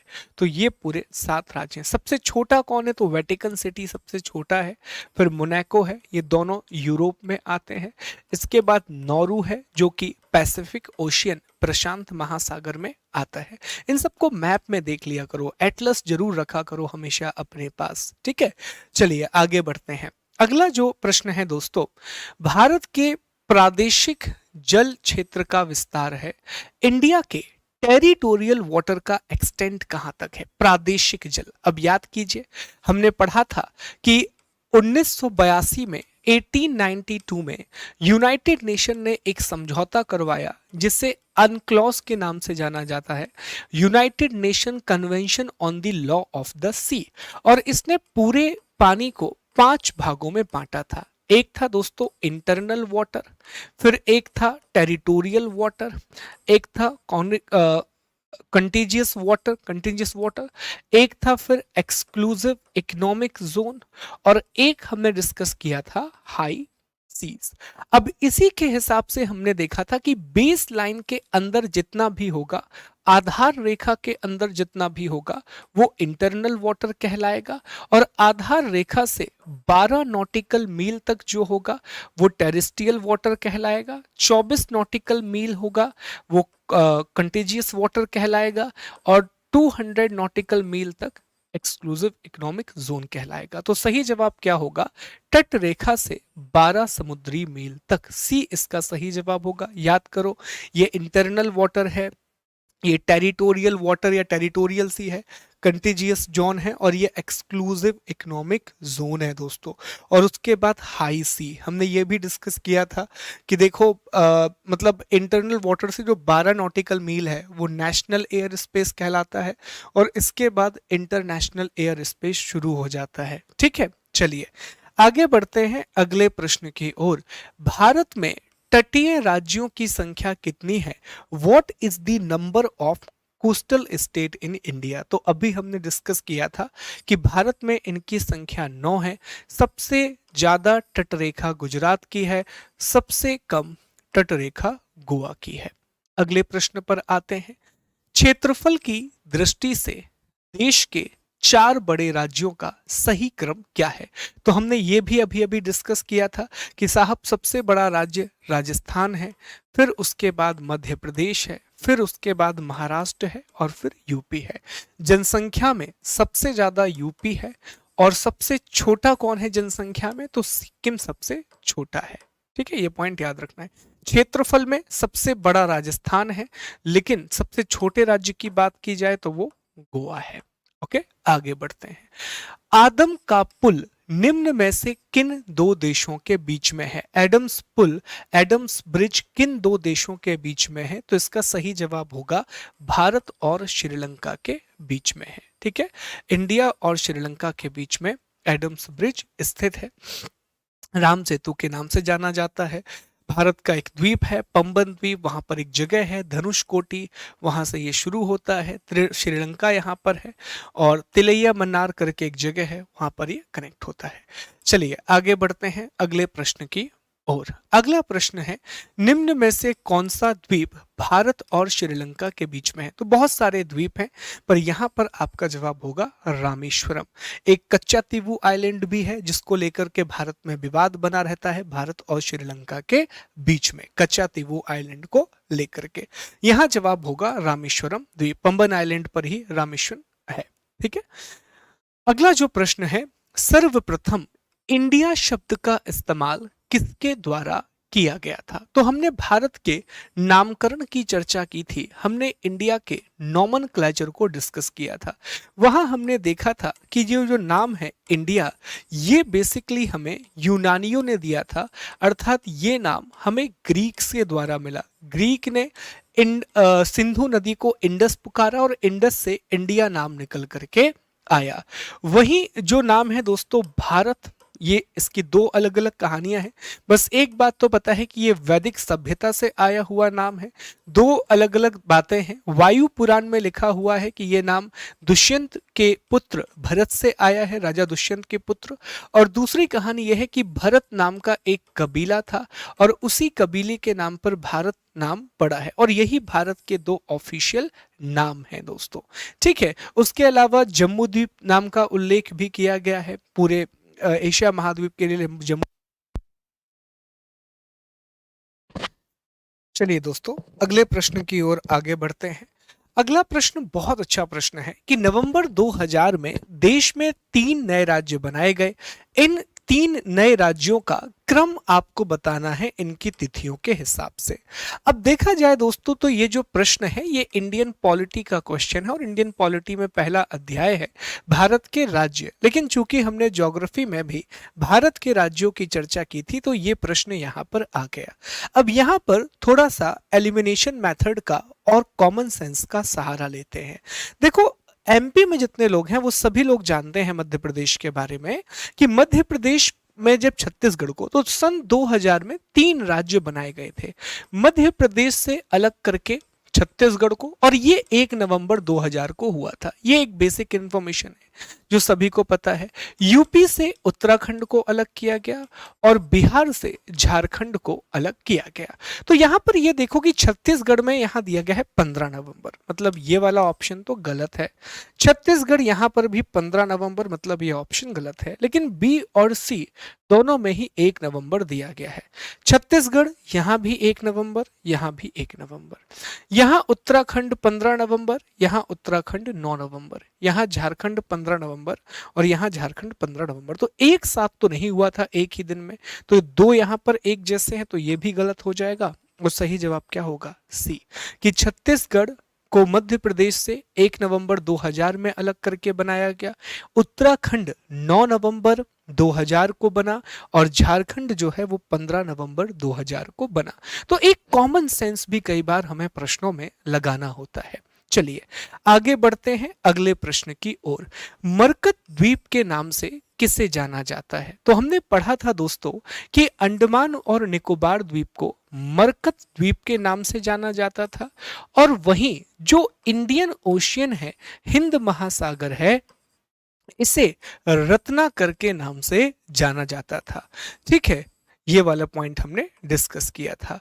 आगे बढ़ते हैं। अगला प्रश्न है कि कोचीन का जुड़वा नगर किसे माना जाता है? कोचीन की ट्विन सिटी किसे माना जाता है? तो ये केरल में स्थित है और बिल्कुल पास में स्थित है एर्नाकुलम, और इसी का एक एक्सटेंशन माना जाता है। तो ये देखिए साहब, ये कोचीन है और यहां आपको एर्नाकुलम देखने के लिए मिलेगा। तो ये जुड़वा शहर कहलाते हैं, ट्विन सिटीज माना जाता है इनको। आगे बढ़ें। अगला प्रश्न है कि भारत में स्थल से घिरा हुआ राज्य है, the state surrounded by land in India. अब देखिए दोस्तों कि उड़ीसा और पश्चिम बंगाल ये दोनों ही बंगाल की खाड़ी से जुड़े हुए हैं, और जो कर्नाटक है वो अरेबियन सी से जुड़ा हुआ है। लेकिन बिहार ये इंटरनेशनल बाउंड्री तो बनाता है, अंतरराष्ट्रीय सीमा तो बनाता है, लेकिन दोस्तों ये किसी भी तरीके से जलीय राशि से नहीं जुड़ा है। तो सही जवाब क्या होगा? डी, बिहार। ठीक है, आगे बढ़ते हैं। अगला प्रश्न है कि निम्न में से कौन से द्वीप अपतट द्वीप नहीं है, ऑफ शोर आइलैंड नहीं है? देखो, अपतट द्वीप का मतलब होता है जो भारत के स्थलीय क्षेत्र के बिल्कुल पास हो, जैसे यहां कहीं, यहां इस तरीके से। तो आप देखिए साहब, जो लक्षद्वीप है वो अपतट द्वीप नहीं है, वो बिल्कुल दूर अलग से स्थित है। तो जवाब क्या होगा? लक्षद्वीप, जो एक ऑफ शोर आइलैंड नहीं है।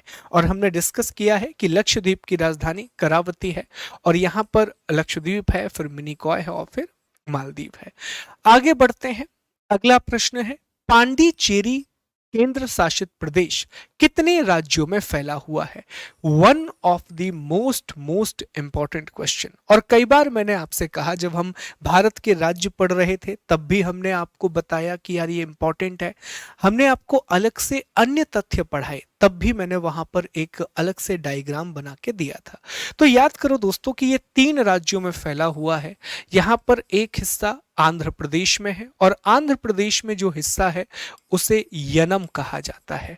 फिर 2 हिस्से तमिलनाडु में है, पांडिचेरी और माहे, पुडुचेरी और माहे, और एक हिस्सा इसका केरल में, सॉरी, पुडुचेरी और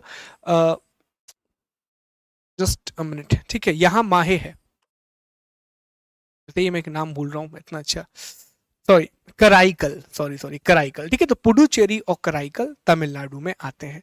तो यनम आंध्र प्रदेश में है, पुडुचेरी और कराईकल तमिलनाडु में है, और माहे जो है वो केरल में है। तो ये प्लीज याद रखना, ये प्रश्न 8 बार अलग अलग एग्जाम्स में पूछा जा चुका है दोस्तों। जब प्रीवियस ईयर क्वेश्चन आप सॉल्व करते हैं तो लिखा रहता है बाजू में कि किन किन एग्जाम में ये पूछा गया है। One of the most important question Puducherry के बारे में आ सकता है। ठीक है, चलिए आगे बढ़ते हैं अगले प्रश्न की ओर। लक्षद्वीप कहां पर स्थित है? तो ये अरब सागर में स्थित है, अरेबियन सी में लक्षद्वीप है, और जो अंडमान और निकोबार है वो बंगाल की खाड़ी, बे ऑफ बंगाल में स्थित है। अगला देखिए, यहां पर लक्षद्वीप है और कवारती इसकी राजधानी है। यहां पर अंडमान और निकोबार है और पोर्ट ब्लेयर इसकी राजधानी है। ठीक है, चलिए, ये पुडुचेरी है, कराईकल पुडुचेरी दिखाई देगा आपको, ये देखो यनम पुडुचेरी का हिस्सा, माहे पुडुचेरी का हिस्सा। ठीक है, आगे बढ़ते हैं। भारतीय भूमि का सबसे उत्तरी भाग कौन सा है, नदर्न मोस्ट पॉइंट कौन सा है? तो ये हमने डिस्कस किया था, जब मुख्य भूमि की बात होगी तो सबसे उत्तरी बिंदु इंदिरा कौल है जो लद्दाख में है। सबसे पूर्वी बिंदु किबिथु है जो अरुणाचल प्रदेश में है। सबसे दक्षिणी बिंदु मुख्य भूमि की बात करें तो कन्याकुमारी है जो तमिलनाडु में है। और सबसे पश्चिमी बिंदु गुहार मोती है जो कि गुजरात में है। लेकिन जब इंडिया का एक्सटेंशन और आगे तक है, अंडमान तक है, तो यहां पर आता है इंदिरा पॉइंट जो कि ग्रेट निकोबार में स्थित है। अगले प्रश्न की बात करें, अगला प्रश्न है दोस्तों कि जनसंख्या के हिसाब से भारत का सबसे छोटा राज्य कौन सा है, पॉपुलेशन के हिसाब से इंडिया का स्मॉलेस्ट स्टेट कौन सा है? तो इसका सही जवाब होगा दोस्तों ए, सिक्किम। सबसे बड़ा राज्य उत्तर प्रदेश है और सबसे छोटा जो राज्य है वो सिक्किम है। ठीक है, आगे बढ़ते हैं। अगला प्रश्न है, कौन सा कथन 82.5 डिग्री के पूर्वी देशांतर के बारे में सही नहीं है? पहला काम ये टिक कर लीजिए। विच of the following statement is not true about the 82.5 degree eastern longitude? ये बात देखना है, देखते हैं साहब कौन सा कथन सही नहीं है। यह भारत के लिए मानक देशांतर रेखा है, बिल्कुल सही है। ये इंडिया की स्टैंडर्ड टाइमलाइन है। इस रेखा का समय ग्रीनविच से 5.5 घंटे आगे है, ये भी बिल्कुल सही है। यह रेखा इलाहाबाद के पास से गुजरती है, यह भी बिल्कुल सही है। डी, भारत को 2 बराबर भागों में बांटती है, बिल्कुल गलत है।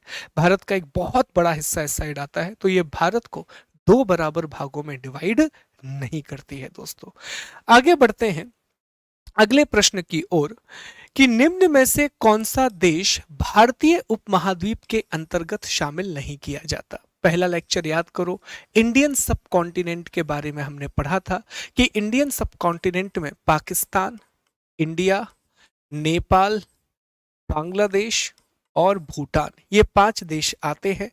तो इसमें श्रीलंका को इंडियन सब कॉन्टिनेंट में शामिल नहीं किया जाता क्योंकि वो एक द्वीपीय देश है और अलग है जल राशि के द्वारा। ठीक है, पाक जल संधि जो है वो श्रीलंका और भारत को अलग करती है। अगला प्रश्न है दोस्तों कि निम्नलिखित में से कौन सा स्थान भूमध्य रेखा के निकट है? Which of the following place is closest to equator? अब देखो ध्यान दो, पूरा मैप बेस्ड क्वेश्चन है। ये भारत का मैप है, यहां पर है कन्याकुमारी। ठीक है, और इसका अक्षांश कितना है? तो ये हमें याद है सर कि 8 डिग्री 4 मिनट। फिर यहां पर है दोस्तों अंडमान निकोबार का एक हिस्सा जो कि ग्रेट निकोबार है और यहीं पर है इंदिरा पॉइंट और इसका अक्षांश कितना है सर? 6 degree 4 minute. और यहां पर है दोस्तों 0 डिग्री की रेखा अर्थात इक्वेटर। तो अब मुझे यह बताओ, क्या कन्याकुमारी पास में होगा या फिर इंदिरा पॉइंट पास में होगा? अब आप कहोगे सर मिनिकॉय, तो मिनिकॉय तो थोड़ा ऊपर है ना यार, मिनिकॉय तो यहां पर है। ठीक है, और मिनिकॉय को 8 डिग्री की लाइन अलग करती है, तो ये तो इसी के इक्विवेलेंट है ऑलमोस्ट। तो मिनिकॉय तो नहीं होगा, तो ये भी गलत है, ये भी गलत है, ये भी गलत है। सही जवाब होगा सी, इंदिरा पॉइंट। ये सबसे ज्यादा पास में है 0 डिग्री की लाइन के। ठीक है, अगला, भारत की तट रेखा की लंबाई कितनी है? What is the length of coastal line of India? तो इसका सही जवाब होगा 7516 किलोमीटर। 6100 किलोमीटर जो है वो मेन लैंड इंडिया का कोस्टल लाइन है और जब द्वीपों को साथ में जोड़ देते हैं तो 7516 किलोमीटर के आसपास भारत की अप्रोक्सीमेट कोस्ट लाइन निकल करके आती है। अगला है दोस्तों प्रश्न कि निम्नलिखित में से कौन सा स्थान भारत में नहीं है? Which of the following place is not in India? Indira point है, पॉइंट कलीमेरे है, याद रखो ये पूरा अन्य तथ्य में पढ़ाया था, और कोलावा पॉइंट भी है, पर पॉइंट पेड्रो नहीं है। जो पॉइंट पेड्रो है ये श्रीलंका का नदर्न मोस्ट पॉइंट है, सबसे उत्तरी बिंदु है। देखिए दोस्तों ये श्रीलंका है और श्रीलंका में जब यहां कहीं आप पहुंच जाएंगे इस इलाके में तो ये श्रीलंका का सबसे उत्तरी बिंदु है और यहां पर स्थित है पॉइंट पेड्रो, देखो इस तरीके से लिखा हुआ है, northern most point of Sri Lanka. यहाँ से देखिए सेशल्स 3000 किलोमीटर दूर है, थाईलैंड कह रहे हैं 2300 किलोमीटर दूर है, म्यांमार 2100 किलोमीटर है, पॉइंट किलिमेरे जो है वो 40 किलोमीटर दूर है। तो इस तरीके से आपको दिखाई देगा, मालदीव भी लिखा हुआ है वहां पर। ओके, तो ये दोस्तों जाफना वाले इलाके में लोकेटेड है। आगे बढ़ते हैं, दिल्ली किसकी राजधानी है? अब ये बहुत अच्छा प्रश्न है, यूपीएससी में पूछा गया है। दिल्ली, जिसने भी मैपिंग की क्लास की है उसको याद आ रहा होगा कि मैंने ये बार बार कहा था कि दिल्ली अलग है और दिल्ली अलग है। तो दिल्ली जो है दोस्तों वो तिमोर की राजधानी है, ईस्टर्न तिमोर की कैपिटल है, ठीक है, पूर्वी तिमोर की राजधानी है। यहाँ पर एक देखिए, जब आप इंडोनेशिया का मैप देखेंगे तो यहाँ आपको इंडोनेशिया दिखाई देगा और यहाँ आपको ईस्टर्न तिमोर दिखाई देगा, जिसे तिमोर लेस्ट भी कहा जाता है, और इसी की राजधानी है दोस्तों दिल्ली। ये पॉइंट आपको याद रखना है, ये इसकी कैपिटल है, ठीक है। इंडोनेशिया से अलग होकर के ये देश बना है, ईस्ट तिमोर, ठीक है। तिमोर सागर भी यहां पर दिखाई देगा। आगे बढ़ते हैं अगले प्रश्न की ओर। निम्नलिखित में से किस तट से भारत के समुद्र तल को मापा जाता है? तो ये भी हमने आपको पढ़ाया था कि चेन्नई से भारत के समुद्र तल को मापा जाता है, ठीक है। इस तरीके से दोस्तों हमारे पहले अध्याय के एमसीक्यू खत्म होते हैं। मुझे बस ये बताओ कि आप में लोगों ने कितने एमसीक्यू लगाए, बिकॉज आपके पास रिजल्ट होगा, आपने सारे क्वेश्चन को अटेम्प्ट किया है, तो कितने एमसीक्यू आपने सॉल्व कर लिए ये मुझे कमेंट करके बताओ। दूसरी बात, मैं बार बार कह रहा हूं कि मैं बहुत सीरियस हूं इस कोर्स को लेकर के, और ट्रस्ट भी मैं ये पूरा कराऊंगा और प्रॉपर तरीके से कराऊंगा। सर मुझे इस बात से फर्क नहीं पड़ेगा कि आप में से कितने लोग देख रहे हैं नहीं देख रहे हैं, I will do my job. मुझे ये कोर्स पूरा कराना है और प्रॉपर कराना है। प्रॉपर कोर्स का मतलब पता है क्या होता है? प्रॉपर कोर्स की डेफिनेशन हम आपको देते हैं। प्रॉपर कोर्स का मतलब होता है जिसकी एक प्लेलिस्ट हो, जिसमें सिलेबस के हिस्सों को कवर किया जाए, जिसका प्रॉपर पीडीएफ आपको दिया जाए और फिर उसके एमसीक्यू भी आपको करवा दिए जाएं। तो ये कंप्लीशन कहलाता है कोर्स का। अब अनफॉर्चुनेटली मैं टेस्ट आपके लिए कंडक्ट नहीं करा सकता, तो ये जो एमसीक्यू हम लगाते हैं उनको टेस्ट के रूप में आप चीजों को मानिए। अब मैं आपसे सिर्फ ये रिक्वेस्ट कर रहा हूं कि मेक श्योर कि आप क्लास को रेगुलर देखें और प्लीज बार बार चीजों को पढ़िए, रिवीजन कीजिए, तभी ये चीजें आपको याद रहेंगी। दोस्तों मुझे आज से ही नया टॉपिक शुरू करना था, आपने टाइटल भी देखा होगा, भारत का भौगोलिक परिचय, लेकिन अब समय काफ़ी ज़्यादा हो चुका है। तो एक काम करते हैं, कल टॉपिक को शुरू करते हैं। वैसे भी वो 15 मिनट का सेक्शन ही हो पाता, फिर मुझे कल रिवाइज कराना पड़ता, तो कल से ही हम उस टॉपिक को शुरू करते हैं। एक बात मैं आपको बता दूं कि ऑलरेडी मेरा आधुनिक भारतीय इतिहास का कोर्स अनअकैडमी के प्लेटफॉर्म पर चल रहा है, मॉडर्न इंडियन हिस्ट्री का कोर्स। दोस्तों एक बैच शुरू हो रहा है जिसमें मैं एंशियंट और मिडिवल हिस्ट्री पढ़ाऊंगा। देखो मॉडर्न कवर हो ही रहा है, मॉडर्न के अलावा फिर मैं आपको एंशियंट और मिडिवल हिस्ट्री पढ़ाऊंगा। तो एक बैच कोर्स आ रहा है, 13 जुलाई से ये शुरू हो रहा है दोस्तों, जिसमें गौरव सर हैं, वैभव सर हैं, मैं हूँ, रजत सर हैं, अमित सर हैं, रूप सर हैं, अंशुल सर हैं और शिवम सर हैं, ठीक है। तो इस बैच को आप ज्वाइन कर सकते हैं। ये मेरे पूरे कोर्सेज हैं अनअकैडमी पर, जो मैंने मेंस के लिए पढ़ाए हुए हैं सारे कोर्सेज, तो इनको आप ज्वाइन कर सकते हैं। So please use my code SG Live। 2 साल का सब्सक्रिप्शन 14,849 रुपए में मिलेगा, जबकि आइकॉनिक सब्सक्रिप्शन 1 साल का 14,000 रुपए में मिलेगा। आइकॉनिक सब्सक्रिप्शन में ये कुछ विशेषताएं हैं, रेजा हैंड फीचर वगैरह, ये सारी चीजें अलग से मिल जाएंगी। तो जब भी आप अनअकैडमी का सब्सक्रिप्शन लें, प्लीज मेरा कोड SG Live इस्तेमाल करें। और thank you so much Guru Purnima की शुभकामनाएं देने के लिए। अपना ख्याल रखिए, कल आपसे रात में 11 बजे फिर मुलाकात होगी। Take care, God bless, let's crack it.